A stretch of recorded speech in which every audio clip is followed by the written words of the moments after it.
Hey, what's up everyone? Warm welcome back to another edition, a review of the Auris Audio Bayadere 3 turntable and W9 tone arm. But first, let's check this out.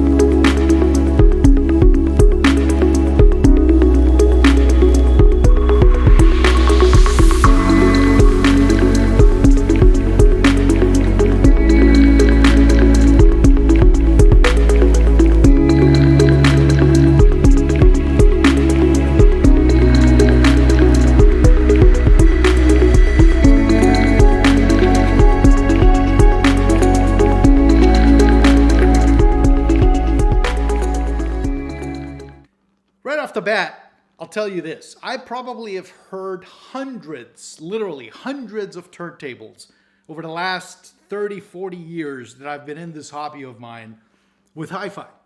So I have a pretty good idea of what sounds good, what entices me to sound good, what I like to hear, what I like to listen for, etc., etc. That said, I'll come right out of the gate and say this one thing up front. This is not the best turntable I've ever heard. This is not the best tone arm I've ever heard. This is not the best tone arm turntable combination I've ever heard. But it is pretty darn good. And I'll say this.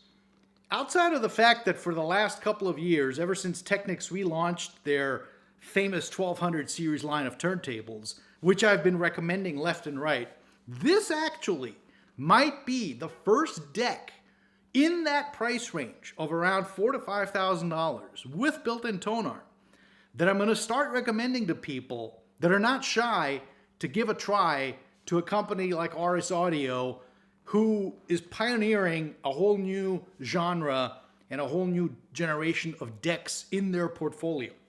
So with that, let's check out a couple more details.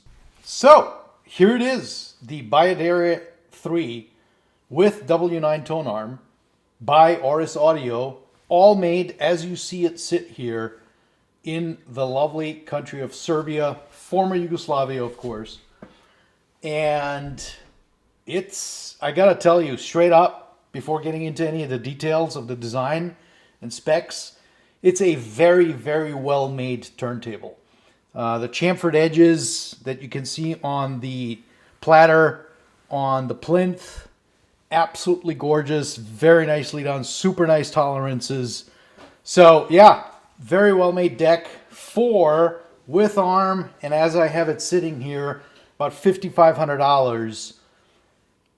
I think that is pretty much entering high-end territory in a sense that it's all handmade in Serbia, and it looks amazing. Anyway, let's get into it. So what do we get? We get the W9 tone arm that I mentioned just a moment ago. It's a aluminum with a carbon fiber sleeve for extra rigidity. You've got a machined weight in the back, of course. Everything that you see here actually is all made out of metal, which is really cool. And again, all done in-house. So this little guy to prevent the tone arm from slipping around, all made out of metal. 6 bearings on the tone arm. There's also 2 bearings on the anti-skate. Gotta be careful not to nick that cartridge. And yeah, platter, all made out of metal. I'll pull it off. You can see here below, there's 6 round metal additional metal pucks to add rotational weight and rotational stability to the platter. Very nicely made. Then you see here the sub platter with the belt pulley, of course, detached motor from the plinth, and very nicely made. Bronze bearing sleeve. The plinth features 2 layers of aluminum which sandwich a Corian-like material in the middle. You can, of course, mount any tone arm you wish on the turntable. You can order pre-configured tonearm mounts, obviously, for different arms. Let's take a look at the power supply next. Outboard power supply Eon for the Bayadere 3. Comes with its complement, obviously standard on-off switch from 33 to 45, and you can fine-tune and adjust the speed for both 33 and 45 separately via these two potentiometers on the box. The power supply itself comes in a beautifully made machined aluminum housing.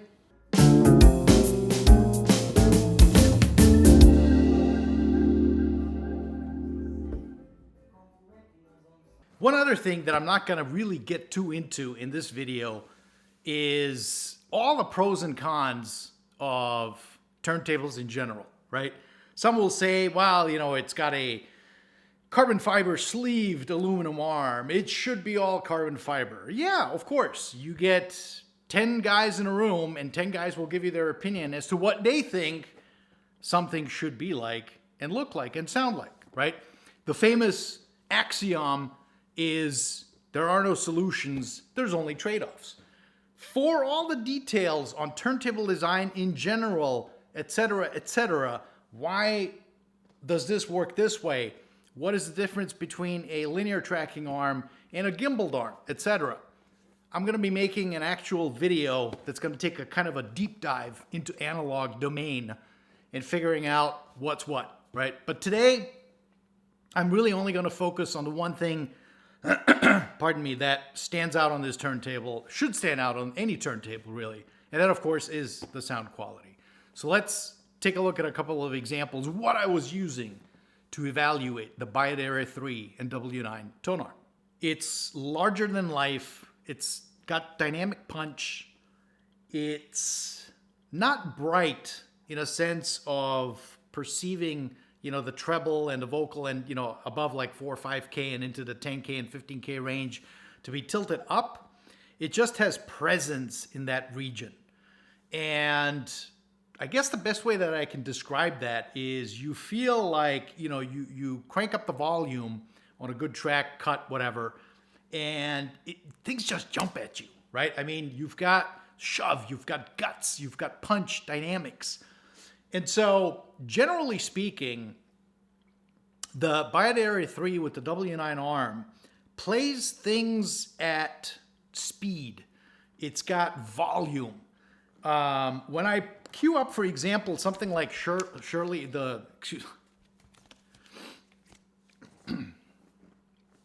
So when, for example, I cue up something like the Shirley Horn Trio, Travelin' Light, super epic album, came out in '65 on ABC Paramount Records. You're listening for, you know, the intricate interplay between the trio, and what the Bayadere does really well is it gives you that presence, right? You know, another cut, of course, that, you know, you always have to play is Dream with Dean Martin, right? Again, I think it's a quartet or a quintet, but same thing. You're listening for that presence and you feel it, right? The musicians are in the room, they're playing in front of you, and they've got presence and they've got this quality that it just sounds live, right? Next up, something like, for example, Alan Parsons' project, Pyramid. This here happens to be a UK original. It's obviously, you know, now we're going from trio to much more of a rock sound, much bigger instrumentation, much bolder sound overall. Just the concept, the engineering behind it, the way they recorded it, the way it was mastered, the way it was laid out in the engineering booth. And again, the first thing that you notice is that dynamics. It's got that shove. It's got the punch, particularly this UK first press compared to the US one. You can totally tell the difference, right? And again, that's one of those really great qualities of the Bayadere, is that it gives you that incredible feeling of listening to dynamic, punchy, great live music. When I look at something like, you know, totally on the electronic side, original Blade Runner soundtrack, in this case reissued on Audio Fidelity on red vinyl, no less. This was done by Steve Hoffman, I think, back in the early 2000s. The opening cut has this absolutely insane subterranean bass that's going on, warbling throughout the cut. That, by the way, is not on the regular CD or the stream or even the original LP that I used to have. But Steve Hoffman and Kevin Gray, correct me if I'm wrong, maybe you can drop a comment below if you know the actual facts of who remastered it. But when you play this record, I'm telling you, if you have a full range system, buckle up, put on that 6-point racing harness, because it's absolutely bombastic, right? And again, the Bayadere really brings that out, fleshes it out. You can feel that bass line. Is it the most accurate? No, it's not. Is it the most tuneful? Probably not either. But for what you're getting overall, and again, you have to look at this as an overall package, right? I think you'll be pretty impressed with what you're going to hear. Where, for example, if I look at something like the Technics 1200 that I mentioned earlier that I really recommend and have recommended throughout the years, you generally have a sort of, to me anyway, a more of a flat line performance where everything has sort of the same level. It's not jumping at you, it's not shouting at you, but it's also, it's also conversely not, muted. It doesn't sound like there's stuff missing. It's just an even-keeled performance. The Bayadere 3 takes that up a notch or maybe even 2 above that baseline where you really feel that jump factor, right? If that's what you're into, then this is going to be a great turntable for you. Another thing to highlight, low level resolution. Of course, I always pull out the Royal Ballet Gala performance.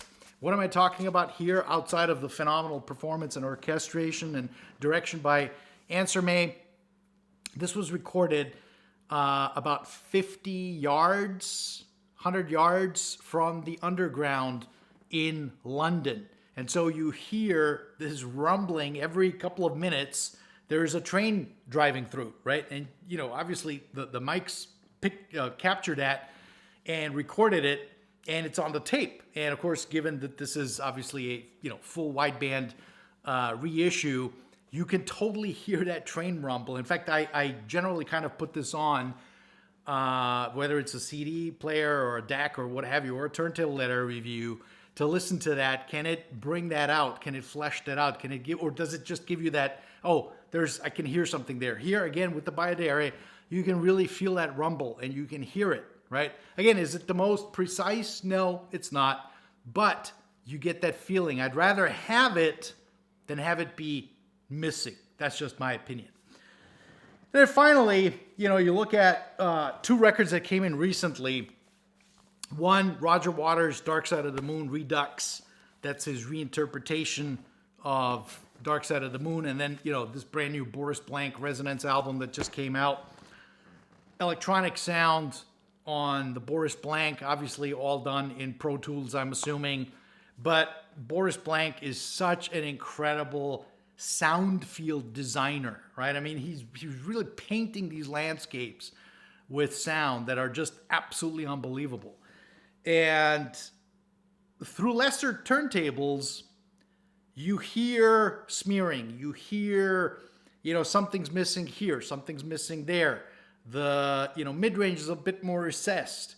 There's generally some spikes either at the treble end or at the low end because of just the way the turntable was designed. With the Bayadere, not so much, right? You don't really hear any part of the frequency spectrum overpowering any of the others. It's just that everything is sort of lifted up, right? I will say that, in my humble opinion, that's not so humble, the weak point, if there is one on the Bayadere, is probably the tonearm. And by weak point, I don't mean that it's, obviously no good. Clearly, it sounds great with it. But I think swapping out the W9 for something like a Kuzma 4-point, which, I happen to know I've owned over the last 10, 15 years, ever since it came out, in several iterations, including the ginormous 14-inch version. I would say that, in fact, I'm willing to bet that if I were to put the 4-point, even the 9-inch on this Bayadere, the sonics would improve even more, right? You would probably get a little more of that cutout on the bass as far as it being shaped more with tone, with control, with shove, still maintaining all the dynamics, but adding layers of depth to it, right? So, fantastic turntable. Tone arm is definitely something that, hey, look at it this way. You're getting a tone arm for, $4,500 with the turntable. You can always swap it out, right? So, yeah, overall, I think very well done. It's definitely a turntable I would recommend without hesitation.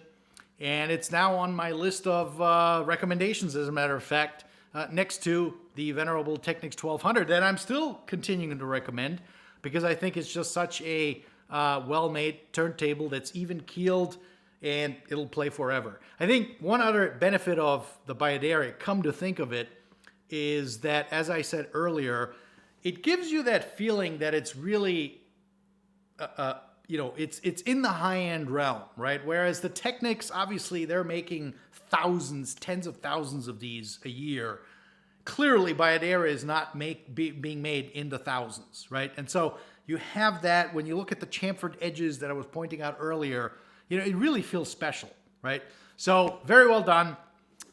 Shout out to the team at Auris Audio for sending me this turntable for review. Thank you. Thank you for tuning in, and we'll see you guys soon. Ciao.